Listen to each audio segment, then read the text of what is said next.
Welcome to Mindset Mastery Moments, the best growth mindset podcast recognized by Million Podcasts and ranked as a top mindset podcast by FeedSpot. We're proud to be in the top 1% on Listen Notes. Join Dr. Alisa Whyte as we explore powerful insights and strategies to elevate your mindset. Let's dive in. Welcome back, disruptors, to Mindset Mastery Moments, the space where we disrupt limitations, rewire belief systems, and elevate what's possible. I'm your host, of course, Dr. Alisa Whyte, the number one mindset disruptor. And today we are diving into a story that perfectly embodies the power of mindset to transformation, not just in business, but in an entire life trajectory. My guest today is Ms. Rebecca Page-Chapman, MBA. She is an award-winning entrepreneur, CEO, and business coach who has mastered the art of reinvention. And you all know I am a sucker because I have lived a journey of reinvention myself. So anywhere where I can learn more and grow and reinvent myself even further, I am here for it. She went from building a 7-figure franchise system in Canada to losing it all. You know, if she's here, she rose again. She rose again, stronger, freer, and more aligned than ever before. She didn't just rebuild a business, she rebuilt herself from location-bound business owner to global entrepreneur. From too old to start over to earning her MBA in her 50s and coaching clients worldwide. Her journey is a real-time case study in what happens when you stop surrendering to circumstances and start leading with mindset mastery. Rebecca, we are so honored to have you here on Mindset Mastery Moments. Tell us who you are in your own words, what you do, and exactly why you did all this stuff and reinvented yourself. Yeah, thank you so much. Thank you so much for the introduction. I'm really thrilled to be here. And it really comes down to what I live by, which is change is always possible. And Yes. I absolutely live by that. So passionate about entrepreneurship. For as long as I can remember, I think my very first entrepreneurial venture was I was about 6 years old, and I decided that I had a whole stockpile of comics from the summer that I wanted to sell, and I organized a garage sale, like a little lawn sale. And now I recognize this was my very first marketing campaign. And I had so many people telling me that's not a good idea and this is stupid. What are you doing? And you're weird. And I'm like, no, I got to be me. I got to do this. I'm driven to do this. And I did. And I sold every. So that was sort of my introduction to entrepreneurship. And then, when I grew up in Toronto in the 70s, and in my family and everyone around me, they had jobs, right? They went to offices and they sat in cubicles and they worked for big corporations. And I just felt this I don't know what that is, but I don't want that. But I really didn't know what the alternative was. Entrepreneurship was not a word that I had heard growing up in the 70s. Right. Yeah, I need to define. And what really, yeah, exactly, right? And I was really introduced to it by a book. Of course, I'm an avid reader still. And the book was called The Toothpaste Millionaire, about this kid who basically invented his own toothpaste and manufactured it and built a successful business. And this just lit a fire in me when I realized that, you can just start your own thing. You don't have to just go get a job in a cubicle. You can create your own business. And I just was so enamored by that idea. Yes. But, then life sweeps you along as it does. And I got, finished school and I went to university. I got a degree and I did a bit of traveling, lived overseas for a bit, and came back to Toronto. And then guess what? I found myself in a cubicle job. How did I end up here? Right? Oh my gosh. And right? Can I just say that right there is a pain for someone who has an entrepreneurial fire in their belly. However, we know we have to do it. So tell us, you're telling my story. Okay. Yeah, you hear it. But this was a while ago. So it's in this funky little office in downtown Toronto in an internet company when the internet was a brand new thing. And I realize now that it was a very entrepreneurial environment, which is why I thrived there. So Yes. I joined as the only human resources person, small company, small team. And within 18 months, we had tripled in size. And then I was managing a team of 5. And I really thrived there because it was about being creative, finding a ways to track and monitor KPIs, dashboards. This is before I knew any of that lingo, but that's what I was doing. They were, And yeah. I really loved it. And then the little company I worked for got sucked up into the mothership of the corporate entity that had funded it. I love And that. then all the fun went. Suddenly, Yeah. it was fill out this form and fax it to the office in Montreal and fill this. And I was like, okay. So it was a real decision point in my life because, okay, it's a cushy job. It's a big salary. It's got the pension and the stock options and like all of these bells and whistles. But I absolutely hated what I was doing. Yeah. And I was like depressed on Sunday night, knowing that I had to go back in that office on Monday. And I remember one particular Monday going and sitting outside. It's like I couldn't even bring myself to enter the building. It was just such a soul sucking experience. So I was like, okay, Yes. am I Gosh. going to stay in this path and hang in there until I retire the way I saw so many people do? Yes. Or do I tap into what I always said I wanted to do, which was start my own business? And at the Yes. time, I had a young daughter, and I felt a responsibility to be a role model for her. I'm like, what do I want her to Yeah. see? Do I want her to see me hate my life but do it for the paycheck? Or do I want her to see me, right? Or do I want her to see me being brave, going for what I believe in, following my passion, being true to myself? Yes. So I started a company in the corner of my basement with that toddler playing at my feet. And I spent about a year developing the concept and the business model. And took a lot of inspiration from what I observed working with, these VP and director level people in this company. And I started a business, in Ottawa, and I built it and then franchised it. And at one point, there were like 5 locations in 3 different cities in Ontario. It was, it went very well. I made a lot of mistakes, no doubt. I also did a lot of things really well. And by the end, my ops team was handling all the day-to-day stuff. And I had moved very much into this role of coaching my franchisees because they were moving out of being an employee to being an employer, which is a big mindset shift. So in addition to understanding like the mechanics of how to run the business that they had invested in, had joined the franchise system, there was also the mindset work of being a leader, communicating, being, Yes. what kind of boss did they want to be? Mm-hmm. So to support that, I did take a couple of coaching courses around that time to just better equip me to be that coach and mentor for them. And so Yeah. I'd had the little inkling at the time. I'm like, maybe this is something that I'll do. Maybe I'll like be a business coach, but how that was going to happen and when Yes. that was going to happen, I had like just no idea. I just No. didn't see beyond. Yeah. I didn't see beyond the business. And then guess what? COVID shut down the whole world. Here comes COVID. Here comes Party COVID. time. And and as a service business, providing services to residential homes, we were shut down overnight. And about 30% of our revenue came from people who traveled. And of course, that got shut down. So we went, to zero overnight. And, and the way that the closures were handled, sometimes we would be allowed to open, but then people were like, well, no, I don't want anyone coming to my home. Like, Yeah. because the news say that you can operate, I don't want any services. Right. Or staff were like, I don't want to work because I don't feel comfortable going out. Or I can't work because the school's closed. So I'm at home with my kids because the schools and daycares are closed. So I can't work.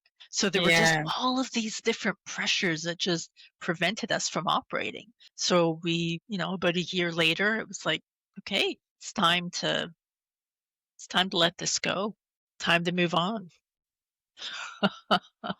So not one to do things in small steps. I did a huge life reboot and I, closed the business, sold my house, my car, ended a 6-year relationship and moved to the UK with my moody teenage daughter. Goodness.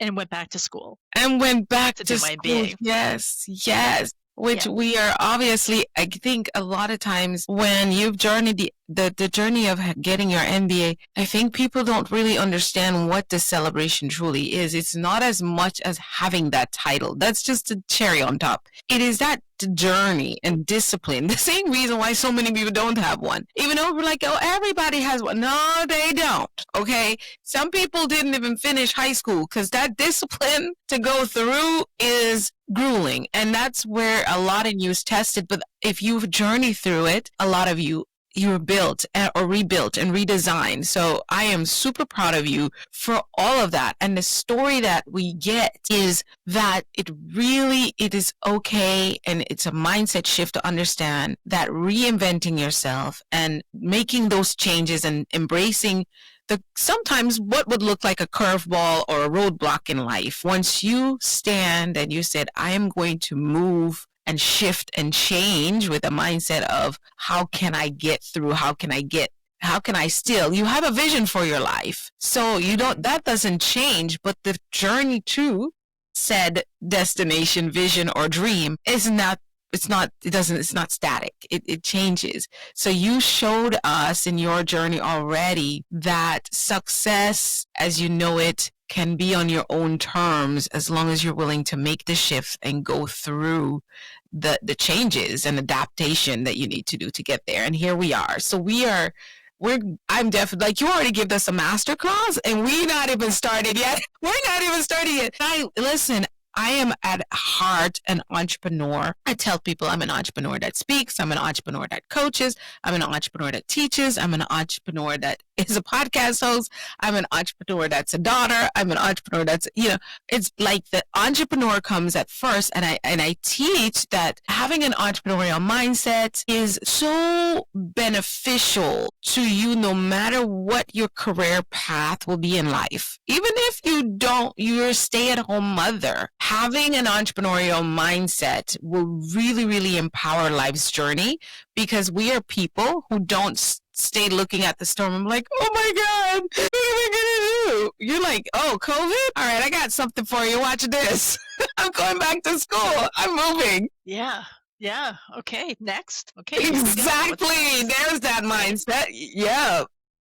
What do I want that to be? So, and it was an interesting crossing point as well, because, I was getting near the end of my full-time parenting journey, and I'm now officially an empty nester. My youngest is now in her second year of university here in London. And so it's like, okay, so after raising kids for all these years, now suddenly that's over. What does that mean? So it was, which I know for a lot of people reaching, no matter what their journey is in terms of career or business, when they reach that point of being an empty nester, it's a big transition. What do you do? What do you do with that time? What do you do with that energy? How does that shift your identity of yourself after being a parent for so many years? I mean, you're always a parent. They're always going to need you, but when they're adults and they're living their own life and they're independent, it's a very different dynamic. It's a very different load, and it's a very different relationship.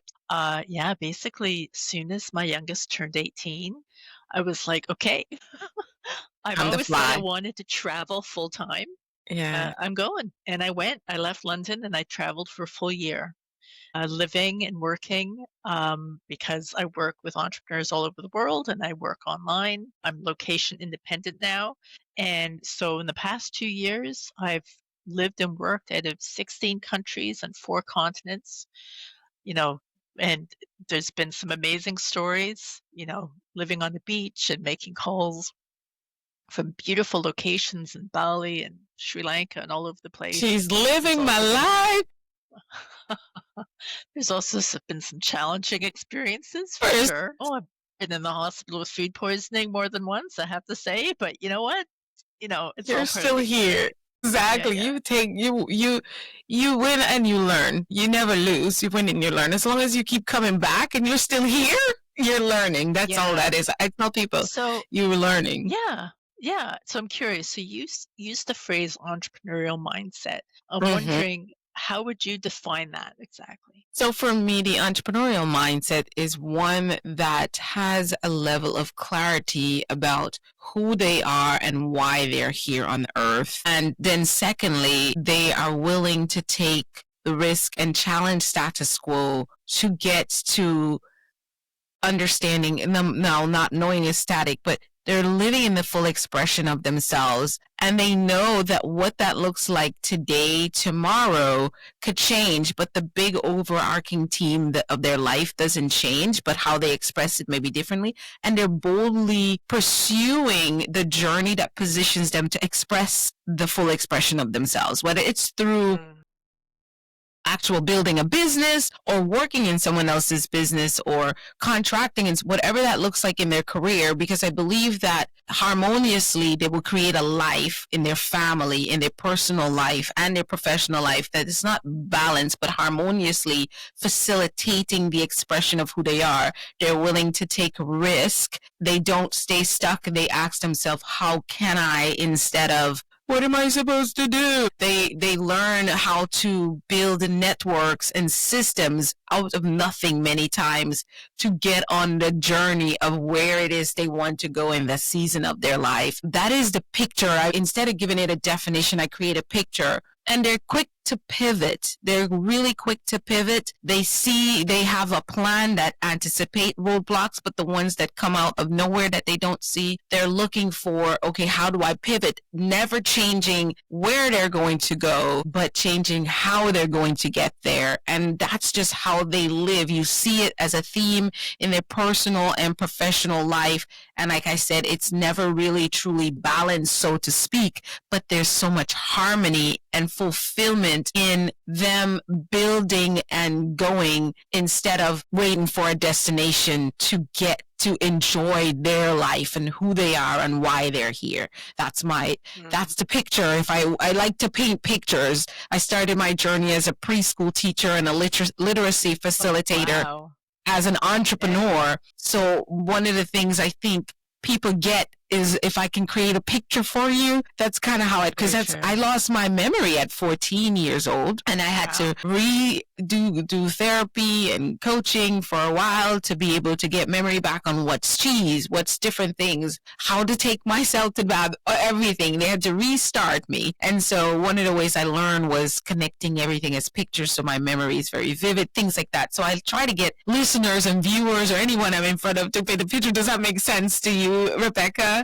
My definition. That makes so much sense, and that's so interesting. And I think that's such a powerful example of how much potential our brains have to heal, adapt, shift, transform. And I see that in working with clients sometimes. Like, even I was speaking with a new client today, and she's like, "Well, I always think blah blah blah blah blah." And I'm like, "Okay, that's fine. You've always thought that. You know what? Maybe you can shift that." Right. How's that working for you? Intentional. Yeah, exactly. It takes, it takes being intentional, and it takes practice, in the same way that going to the gym or training for a marathon or learning a language, all of these things takes repetition and practice. And it's the same with mindset. It's the same with shifting your behaviors and in terms of as a leader in your business, with your team, all of that. So I loved what you shared about entrepreneurship. Really, for me, it comes down to two keywords, which is resiliency. Come on. And resiliency and, bravery, optimism. Those things are just so powerful, because it's like everything you described. It's coming back and not just going, "Oh, well, that didn't work out. Oh, well, I guess it's not going to work out." No, find another way, try a different way. Yes. Analyze, look at the data, tweak something, try again. Go again. Exactly. Yeah. I believe if I was following your pattern, the two words I would use would be clarity, confidence. And I guess when you put the confidence, that's your word, resiliency and all that is inside of that confidence. When you say entrepreneurial mindset, Alisa, what do you mean? But we're all, in the same way. So let's talk a little bit about breaking the pattern. When the franchise closed, many people might have seen that as the end, right? What was the moment you decided, no, this is the beginning? What really helped you? What we want to get into is what helped you flip that internal switch? Because I feel like we're digging in the making of an entrepreneur and then obviously a business coach, and then you'll coach us towards the end of this episode. So what was that internal switch that flipped? How did you do that? Like, it was like, how did she do that? That's what they ask me. Great question. And to be fair, I mean, my particular experience was a bit of an anomaly because I just like all the switches, like the entire panel got changed, right? In terms of where I lived, right? Come on now. Come on. My whole identity as a franchisor and business owner, where I lived, all of it shifted. Suddenly I was, a student again after finishing my BA, like 20, 30 years earlier. Like it was a lot. And I guess it comes down to seeing a vision for what I wanted my life to be. And it wasn't and it was several steps ahead, but you get there one step at a time. Yes. So because I had this idea of, the kernel of the idea was, okay, coaching, because I had done some of that within, both with my team and my franchisees, and I knew I enjoyed that. And because I'd had some feedback of people saying that, oh, I really remember when you said blah, blah, blah, and it helped me. So it sort of affirmed this idea that I can be of value in this role. I have something to contribute in this role. And I thought, okay, now I have, 20 years of business experience of starting a business from zero and growing it and franchising, which not everybody does. Right. And so I thought, right, okay, what do I need to make a life out of these few little crumbs? How do I make something out of this? Right. Is this, can I make it? Can I make a dough? Can I make a dough? Yeah, exactly. What other ingredients do I need, right? And sometimes a lot of this is time to make that transition, to put all the pieces together. Dough needs to rise, right? You need that. You need that processing time for sure. Yes. So yeah, and then I chose the MBA program because I wanted, well, also this was like in the depths of COVID when everything was completely closed. And I'm like, I need to do something. I can't turn on another Netflix show. Like I can't just keep, you know what I mean? That's exactly what I'll tell you about that when you're done. Yeah. I know, like I love reading. I can keep myself busy, but I need a purpose. I need destination. Yes. And when there were so many doors closed in terms of, what I could do in the world in this shutdown environment, I was like, okay, I can enroll for this program. That can be a goal that I can work towards and give me a sense of purpose. So yeah, so I started, and it was quite the journey. And I think too, I've had quite a few people and people who've known me for a long time ask, was it worth it? Like, did you get, what benefit did you get from it? And for me personally, it was two main things. It affirmed for me how much I really learned and knew from my lived experience of running a business. Because there were times during that program that like, okay, this is how, da-da-da. And I'm like, I did all that. I didn't know that that's what that was called. Right. Now they're calling it all kinds of things and packaged, putting it in a bottle and send it like a potion. Right? It's like, oh, like that's a whole thing that has like a proper name. Like I just did it almost instinctively. So it affirmed how valuable my lived experience was and that I did know a lot. So that helped me feel confident enough to then position myself as a coach to help entrepreneurs. And then I learned all sorts of stuff that I didn't know. I learned frameworks, analytical frameworks that I'm like, man, I wish I'd known this back in that particular situation. I would have handled it differently. And so it just gave me a whole additional set of tools in addition to my experience. So yeah, it was absolutely worth it. I mean, though frankly, I think most of the people I work with don't really care that I have an MBA, but they're not really attached to that, I don't think. Yes. They don't really care. Right. But absolutely, it has given me valuable tools that I use then to help them. Exactly. And it's the same I tell everyone, because I learn patterns and things that's what really supports my work. The discipline of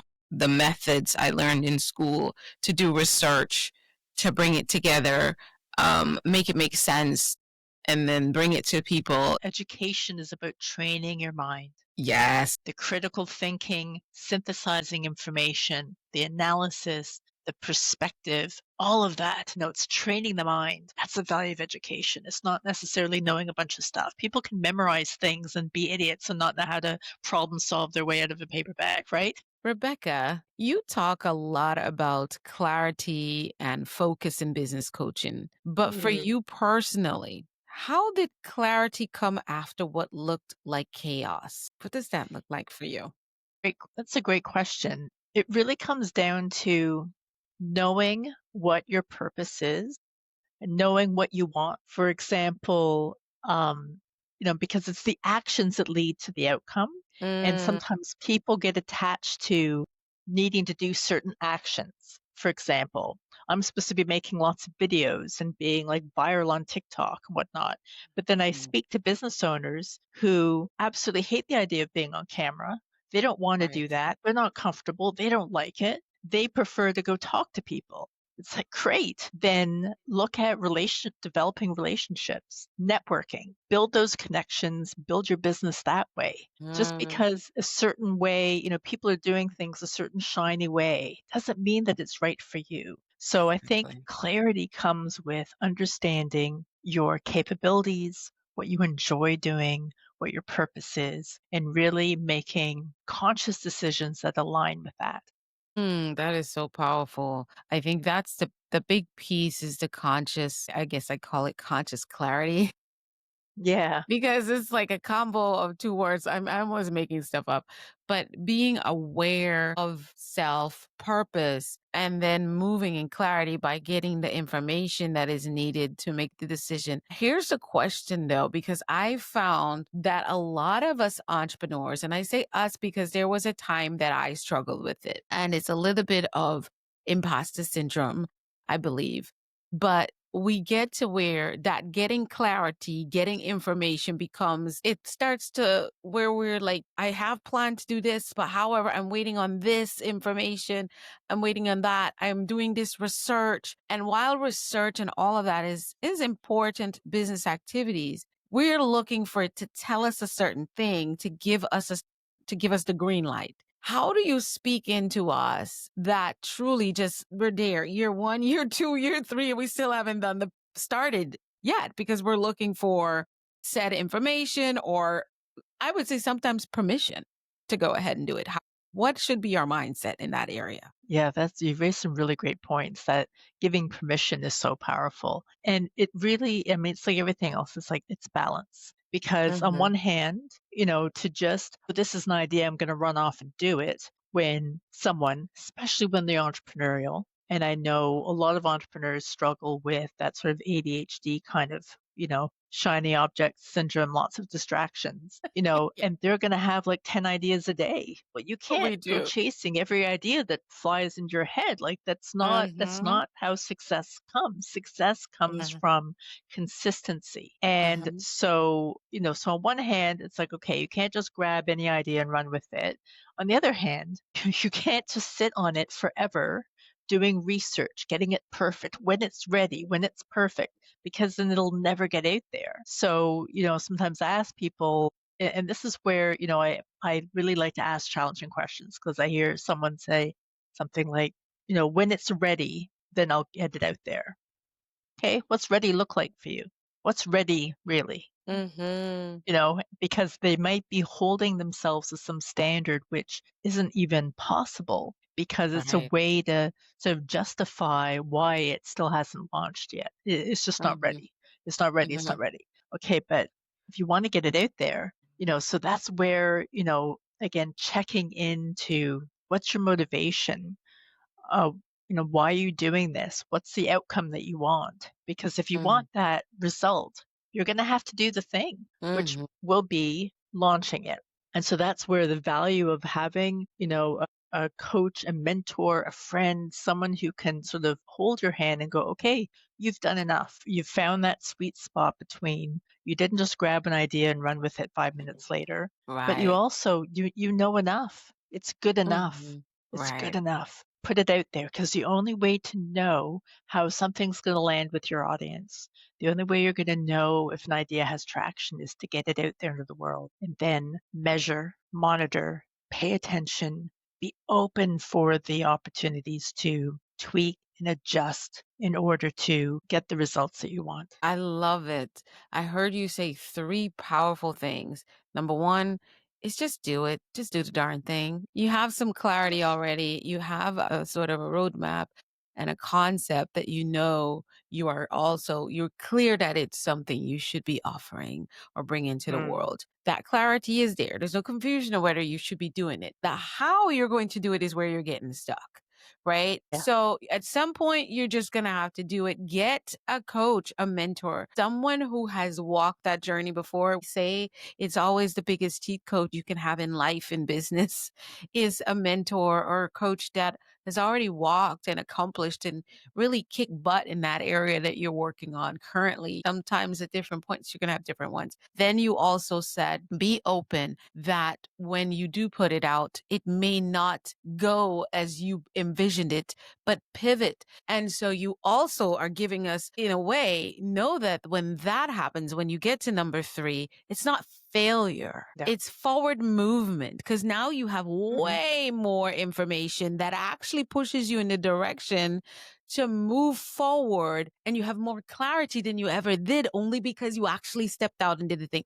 So powerful. Now, again, I keep saying we don't have to continue recording. Just go do that and call Rebecca. Really, because if you can grasp that, you will change a lot about your business and your journey. If you just take what Rebecca just gave us in the last 4 minutes, it would be so powerful. But guess what? We got more. So here's a question I have for you, Rebecca. This is about the mindset rebuild because there's something phenomenal that you did. You told us about in the first segment. You shifted from a traditional business structure to becoming a global entrepreneur. All my stuff. I'm going to be up in your business now, sister. That takes so much courage and conviction. What limiting beliefs did you have to confront and step into to become the next version of yourself in that arena? Because let's just face it, I am one of those people who desire to be exactly the way you have journeyed when I grow up is to be that person. I'm a global entrepreneur, but I didn't actually live in the different countries and stuff like that yet and have all my freedom back. So tell us, what were those limiting beliefs that you had, how you confronted them and birthed that person that you've become? Yeah, it's a great question. And, you said the magic word is journey. There is Mm, no magic bullet. come on. It is definitely a process of shifting that mindset. And I think it's twofold. It's letting go of what was, Mm-hmm. and that can be an emotional journey as well, because there it's, like we were saying earlier about the kids growing up and you're an empty nester or a business closes, a job ends, a relationship ends, all of these big shifts that happen in life. There is a process of letting that go and grieving it. Mm-hmm. And because I think if you don't, then attachment to it is going to hold you back. Mm-hmm. So being okay with it, celebrating it, and then deciding, okay, what out of that is the value for me still that I can take with me and move forward? Oh, I love it. That is a mindset. So, and I think a key thing for me was I had, 20 plus years ago, I had a certain goal in mind. I had this dream of I'm going to start this business from zero and Mm-hmm. build a brand in my city and I'm going to franchise it. And that seemed like crazy. Like, how can I? But I did it. I did it.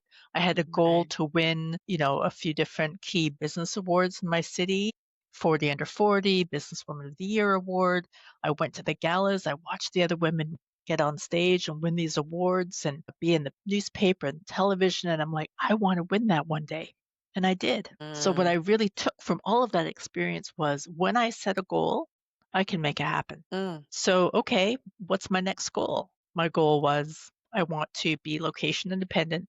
I want to work online with entrepreneurs using all my experience and education to help people. And I want to be able to do it from anywhere. It's like, okay, that's my goal. Then how do I make it happen? How And do I? then, How can like I? anything else, okay, what are the pieces I need to put into place? So, yeah, does that sort of help give you Yes. sort of a roadmap of what that process was for me? Absolutely. Because what you're helping us do is think through it because our journey might look a little bit different even though we may have similar goals. But it's always this is why the podcast exists to hold the space that it all begins with how you're thinking, those thoughts will become what you begin to speak and it will become how you act, what you do, the habits you create, the shots you take, the shots you don't take, and ultimately is what you become, the results you get. So it's think, speak, do, become all day. Honestly, what is a house? How do we build a house without a solid foundation? We can't. It wouldn't 100%. sustain time. And for our lives and our businesses, it is our mindset. Like I don't, and that's a mindset that number one begins with that clarity. So one of the things, go ahead. Let me let you respond before I jump in because I have Oh, another yeah, yeah. great question. Okay. Yeah. Okay, great. Yeah. No, I'm eager to hear that. But you mentioned about how vocabulary is so important. And that's something Yes. I call people on as well when I hear people say, I can't. Okay, well, what do you mean by can't? Because Mm-mm. they might be telling themselves these limiting beliefs and not even know, or I hear people say, well, if I can, it's not if, it's when, Yeah. it's Yeah. like, if I can land my first client. No, no, no, it's when, because all of these ways, it's just, understanding how the brain works and Mhm. how, as you said, it's just the foundation for everything. What we tell ourselves, what we believe Yes. does impact all of the decisions that we make. It directly relates to how brave we are with taking those actions. Mm. Yeah, it's very powerful. Oh, I love it. Absolutely. It's funny what you emphasize because that's the big part. When you hear yourself speak, that is a good indication of what your thoughts are and how your mind is set. Right? Exactly. So Yes. it's always good to take inventory of what you're hearing yourself say. So many times we can hear or we're saying active listener, being more a listener than a talker. But I need you and I invite you actually to listen to you because at the end of the day, you're in a relationship with yourself first. That is the relationship Yeah. that matters most. And a lot of times we're like, well, he said blah, blah, blah, and she did, and I can't believe. And it's because you said, I want you to listen to your audible words and your thought words. And it Hmm. really locates your geographic positioning in what you say you want out of life. And so, quick story just recently, I was a part of an event and there was an icebreaker and the speaker or the trainer asked um if money was not an object or an issue, what would you do? Or where would you live? And I was like, okay, I'm sending this one out because I have had to and continue to do a lot of work around my money mindset. It's an ongoing process because there's levels to it. I created a course and a workbook and a journal, all that wonderful stuff earlier on as I broke through. I was sharing with people and I still continue. There's levels to it. So when I was going to sit it out, Rebecca, and then he said, "Oh, Alisa." And I was like, dang. Being true to myself, I said, I just want you all to know I'm going to rephrase this because this is how I've been thinking for the longest while.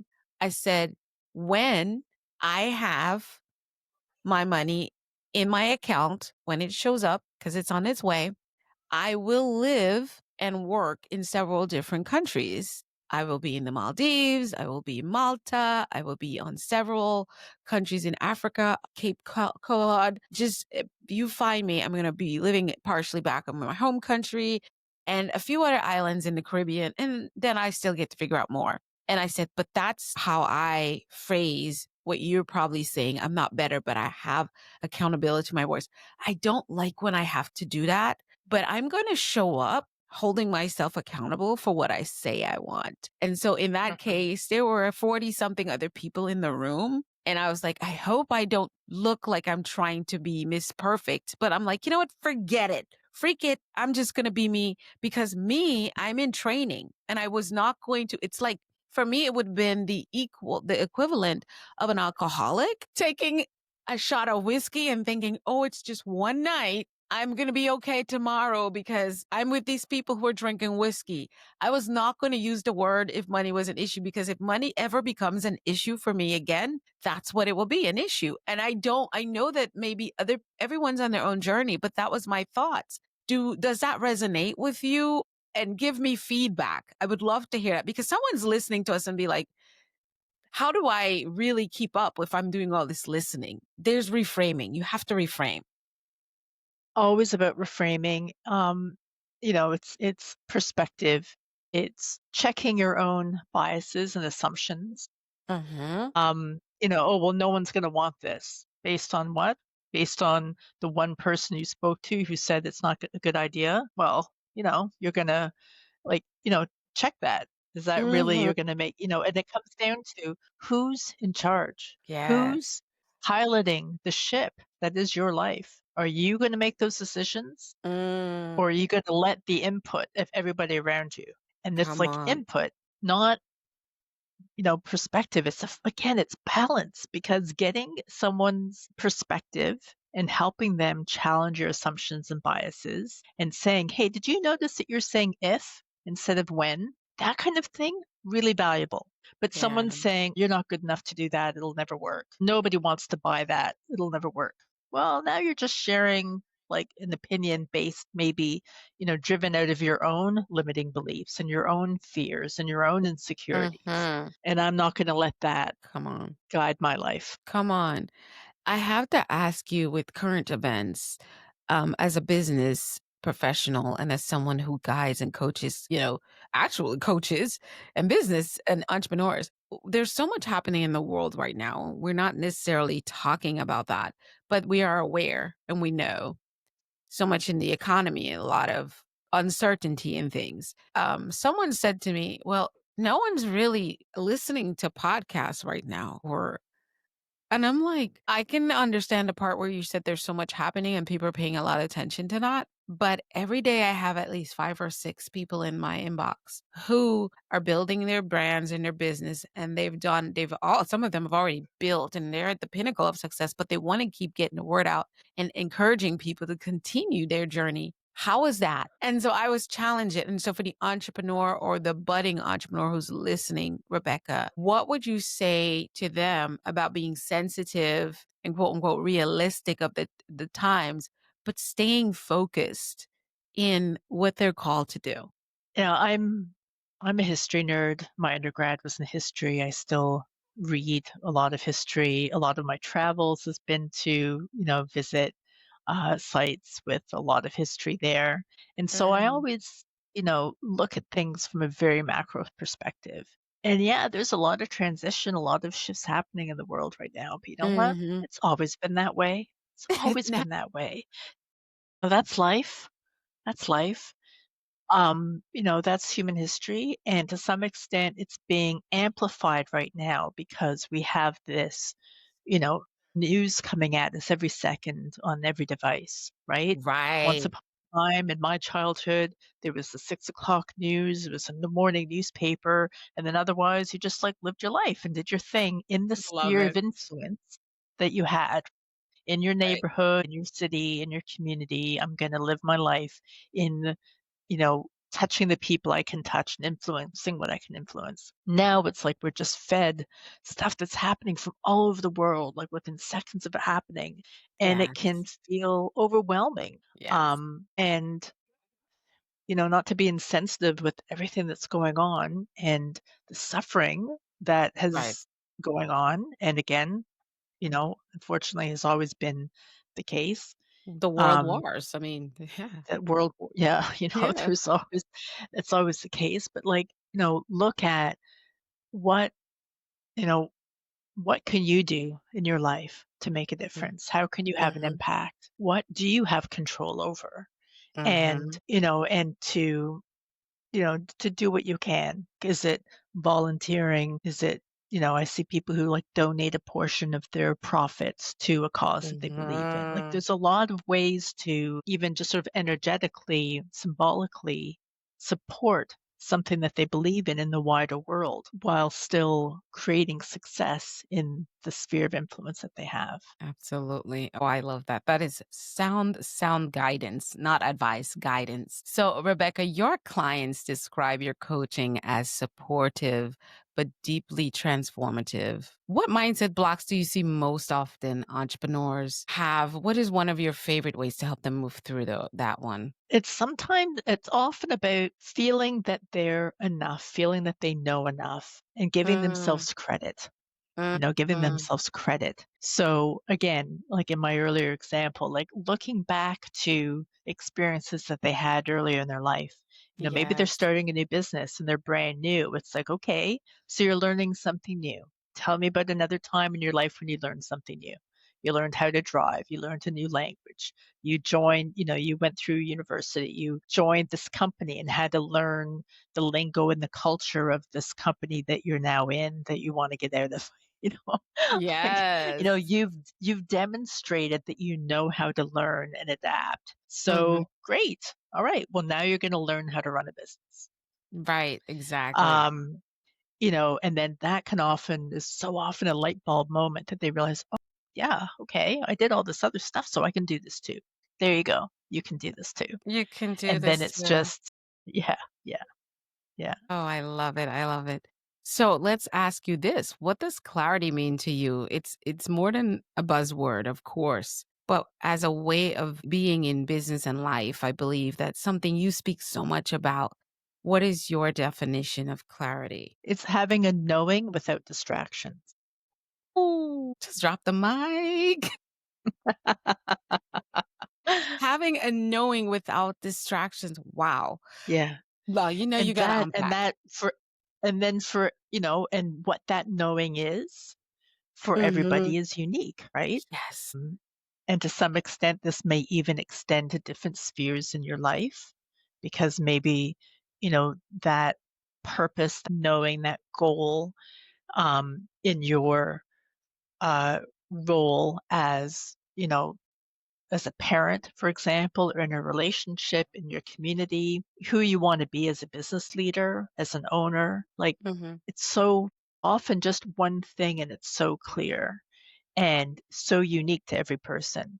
And Hmm. then the no distractions, it's like, okay, well, what are you letting get in your way? Is it Hmm. because you're scrolling on social media? Is it because you're listening to what everyone else is saying? Is it because you're so caught up in this perfectionism or people pleasing? And it's like, let go of and I see this a lot. People that want to make changes in their business. And it's like, yeah, but so and so doesn't like this. Hmm. It's like, okay, that's great, but like, are you going to make decisions based on what your business needs, or you're going to try to please every single person on your team? Because they all Right. may want something different. And now what? Yes. Mhm. So, if the clarity is that you want your business to achieve this target, and you Yes. know that this change, switching to a different technology, introducing new product line, like whatever change it is that really believe, again, based on data, based on market research, that this thing is going to help you reach that goal for your business, then Let's there's your let's clarity. That's do what you it. need to do. And don't let the Yeah. distractions of other people hold you back and get in your way. That is fire. That is fire. Let me ask you this. Tell us a little bit more about who you coach, how you coach, and if I was listening to you today, I don't think we have to ask that. I wanna work with you. So if someone's listening here, they know this is someone I have to work with. Talk to us about who that is and how we do that. My niche, my expertise, and really my passion is service based businesses. So when you're selling a service and not stuff. Mhm. So, whether that's online or in person, when you're providing some kind of service, Mhm. that requires a different level of trust, establishing trust with consumers, very different than selling things, right? You go Mhm. to an e-commerce store and you go, that's a cute soap. I'm going to order that as a gift or whatever, like done. You don't Yeah. necessarily get into who's the company, who's the person. It can be a very almost impulse Mhm. purchase to buy that thing. When you're purchasing a service, when you're hiring, a bookkeeper, someone to do your hair, a graphic designer, like all the different services that you use both in business and for your home Mm-hmm. or for yourself or for your kids, tutor. All of these things require a very different level of trust. And Mm-hmm. so that means that for the person providing that service, you've got to be really clear about who are you servicing? What problem are you solving? How are you going to demonstrate that you have the capacity to Mm-hmm. provide that service to them? How are you going to show that you're trustworthy? And then what's the customer experience journey you're going to create for them so that when they say, "Okay, I'm going to hire you for that thing," Yeah. that you bring them in and give them an outstanding experience that they go, "Wow, that was great. I'm going to tell all my friends and I'm going to hire you again." So I love working with people who are at any stage of that. Sometimes people are just starting out and they're like, "I have this idea and how do I build it?" I've had Mm-hmm. people come to me to say, "I started 6 months ago and I've only had one client. What am I doing wrong?" Or people who are like, "Okay, I've been doing this for a few years and I'm kind of stuck at this level." Or I Yeah. have all these like things, the systems and process that we have in place worked for where we were back then, but now we're Mm-hmm. here and we've outgrown it all. And like, how do I change it?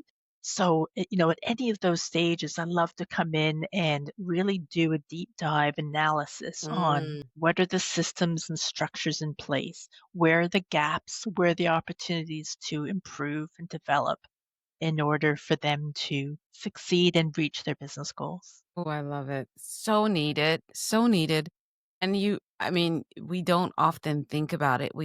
I feel like in the world where even when you're on social media, you're being told, why is your coaching program not filled? Why is this? And a lot of people are not considering your expertise, which is you are providing a service and trust is important. And a lot of times we obviously, because there's so much psychology and strategy that's very specific to service-based business, and then based on the category you're in, and that's where you come in to ensure that your operational system, first of all, your thought processes and the level of clarity is there, and then that operational system is in place to what I would say naturally convert your clientele. Exactly, exactly. And I think the whole point of the whole value of coaching is that you have someone who's coming in not just with maybe additional experience and expertise and knowledge, but with a fresh set of eyes to look at things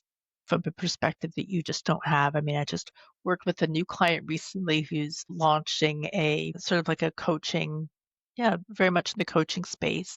Mhm. I meet her and she's like, "Here's my story. Here's why I'm so passionate about delivering these particular services." And I'm like, "Great. Okay. That's a really compelling story. I love this." And she's got great background. And I look at her website and it's like, none of this is here. None of this is here. It's just got like a generic, stock photo image of a desk. It's like there's nothing about you. All of this, Right. story and all of the compelling stuff you've told me isn't even here. Like, there's nothing Right. on here. There's no call to action. There's nothing on here that would make me want to hire you or even reach out to contact you. And it's like, oh, right. Oh, okay. She hadn't even Click seen it. it. Right. Didn't click for her. Oh my It goodness, didn't talking click for about her. that. Yes. And you again, that's the point of having that coach and that mentor that helps to bring that clarity of what you Hmm. need. And you're like, yeah, that would make sense if I did it. Yeah, because you don't catch it. You don't, your vision is here, but your coach's vision is how does your entire ecosystem adds up to where Yes. say you want to go. I say you Yeah. And say. it's connecting all of those dots. And I say, often when I'm speaking with someone and they're just like venting and talking about all these different things, or like, "I'm sorry, I'm talking too much." I'm like, "No, no, no, there's no such thing. Get it all out," because I view it as like a crossword puzzle or a puzzle. You dump it out on the table and you get all the pieces and start to move it around and see how it all fits in. Because in business, Mhm. it all needs to fit. Because, okay, you've got all of this, you've got your brand identity, you know who your target market is, you've got your offerings. Let's talk pricing strategy. Or my price is over here. Well, why is your price down there? Because all of your messaging is that you're reaching this target market. and that you Yeah. have all these credentials and background, and yet your price is like in the basement over here. Like that's a disconnect, And how are you going to make money charging that? Right. Like it Oh, all needs to fit, and then what yes. happens after they say yes? What's the onboarding look like? Is there contracts? Is there confidentiality agreements? Like, what's the welcome? How's the payment gateway? I haven't even Mhm. thought of that. It's like, well, okay, we got to put all these pieces together. Exactly. So fun. Oh my goodness. That is I can see that making a big transformation in anyone who's running a business or starting a business. Better if you get in early. So let's ask you Yes. this. We always do flip the script here on Mindset Mastery Moments. Can you tell us about a time that you had to flip the script of your own mindset? What was it? How did that moment change and what was the outcome? What comes to mind is when I was doing my MBA. Mhm. Um, and I had finished the 2-year program and was at the stage now of working on my dissertation, which, as you know, is a big, big, big task. And I Yeah. was working, I was pretty much single parent to a teenager, just moved to a different place in London, all these other things going on. And it was so like I really hit a wall with it. Really hit a Mhm. wall with feeling like I can't put this together. And I had an advisor who gave me like two completely separate pieces of advice. It's like, well, I can't make it this and make it that. It can't be an apple and an orange. Like, what am I supposed to do with this guidance? Like, this is not. And it was just, because it's like in the end, it was like over 100,000 words, right? It was just an incredible piece. Mhm. And I really thought, okay, I can't do this. And I really dug deep to go, Mhm. okay, is not doing this an option I can live with? Mm, What if? What if I decide, okay, that's it. I'm just not going to finish. mm, And again, clarity. mhm. I realized that's not an option for me. It's not I an want to option finish for me. this. I want to finish this. I want to graduate. So, all right, how do I make this done? How do I get this done? How do I chunk this down? How do I create the time? How do I, you know, break it down into bite-sized pieces, like one paragraph at a time. When that felt too much, one sentence at a time, one reference at a time. I'm going to, like putting together a piece of IKEA furniture or building something out of Lego. It's like one little piece at a time. And then you get there. And I think that's so emblematic of what I so Yeah, believe in is around that consistency, that small changes over time the time. consistently creates Yes, huge, huge impact. Yes. that's it. It's a he said it perfectly. And I think a lot of times as entrepreneurs, as high achievers, we tend to overthink that. I know I did, and I can't tell you how many people I meet. We want to have all the information about what it looks like now and when long after we're gone. You can have a vision for what you want it to look like, but the details of how it's going to play out, that I'm sorry, you got to get in the game. And you got to put one step in front of the other before you get there. 100%. And you just start living it Yeah. because, and be okay with only knowing a certain time frame Enough. Yeah. because it's like being on a road, right? Whether it's daylight or a darkness. There's only so much of the Visibility. road ahead that you can see, right? And then you've Facts. just got to keep moving down the road and then you see the next piece. So when people go, but what about this and this and this and this? It's like, we're not there yet. You're talking about something that could be 2 years away. Exactly. So you know Yeah, what? the only way you know what could be down the road is if you've traveled that road already, and no one has. It's Exactly. your road. Yeah. And everything that you've just postulated may never come about because there's like a million other things that can happen in the meantime. That means that that particular scenario will never happen. So just start and, you know, do this now Due and then just diligence keep to the moving and visibility you that you can do add have. on. Yes. Yes, Yes. exactly. Yes. That's the encouragement of the day. Listen, Rebecca, what does success look like to you now compared to what it meant to you years ago? Yeah, that's a great question. That's something I always encourage my clients as well is like, what does success mean for you? And when people say, I want the business to be better, okay, what's better exactly? Like, what does that Yeah. mean? And I guess for me personally, success for me is to work with people where I really bring value and that I enjoy the experience, Yeah. and to have a balance between the work that I love and doing other things that I love. Mm, Because, I think for a long time, the business was so all encompassing.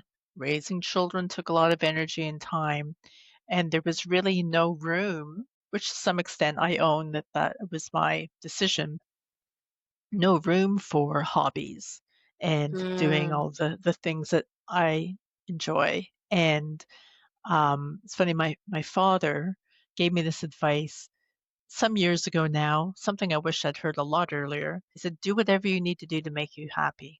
And mm, if that means like turning off the computer and reading a book in the evening, then that's what you do. Like mhm. do what makes you happy. So I think for me, success is feeling happy every day. I love it. I love it. Happiness. I love that. Rebecca, before we close, I'd love to give our listeners Mindset Bite to Go. That is one truth or tool or a takeaway that can help them disrupt their own limitations. Rebecca, if you had to leave our audience with one piece of wisdom, one sentence they could carry into their next decision, next chapter, or business move, what would that be? I step away from the camera and the microphone, and it's all you. Here we go. Change is possible. I mean, that's really it in a nutshell. Change is Wow. possible. Wow. That is going to be the most mind blowing. I promise you all, somebody has to produce the collection of these sessions of Mindset Bicycle. They're a whole entire podcast by itself. And you just dropped the shortest, most powerful one. Do you believe that change is possible? Make it go. Oh my goodness. Yeah. Rebecca, I know everyone's listening and they want to know what's your favorite way of connecting with you. Of course, Disruptors, we have everything in our link in the description where you're watching or listening to this episode. But tell us, how would you prefer for us to, which route would you prefer for us to go? Yeah, I think my website is a great place to go. You can see a little bit more about my background and take a look at some coaching options. And there's a link where you can book a free call with me to just have a chat because fit is really important. Uh-huh. And so, I welcome the opportunities to have a short chat with someone to hear about where they are with their business, where they want to go, and I can share ideas about how I can help them get there. Absolutely. Thank you so much, Rebecca. Thank you for reminding us that reinvention is not just possible, it is powerful and change is possible. You've shown us that clarity is born from courage and that the story isn't over just because the chapter changes. And to our Oh, listeners, very you true. have been, yes, to our listeners, you have been standing in the ashes of what used to be. Wondering if you can build, let this conversation be your proof. You can rebuild. And I would say you must. And when you lead with mindset mastery, you don't just rebuild what was, you rise into what's next. To connect with Rebecca, remember to go to RebeccaPageChapman.com or follow her journey on LinkedIn and Instagram. All her information is right here in the description wherever you're watching or listening to this. Again, thank you so much for being here. Thank you so much. It's been such a pleasure. Disruptors, as always, keep mastering your mindset. Think, speak, do become. I'm Dr. Alisa with my co-host today, Rebecca Page-Chapman. Stay tuned for more from her, and I'm pretty sure she'll be back on the podcast. Have an amazing rest of your day. Share this with someone. We'll see you next time. Bye-bye.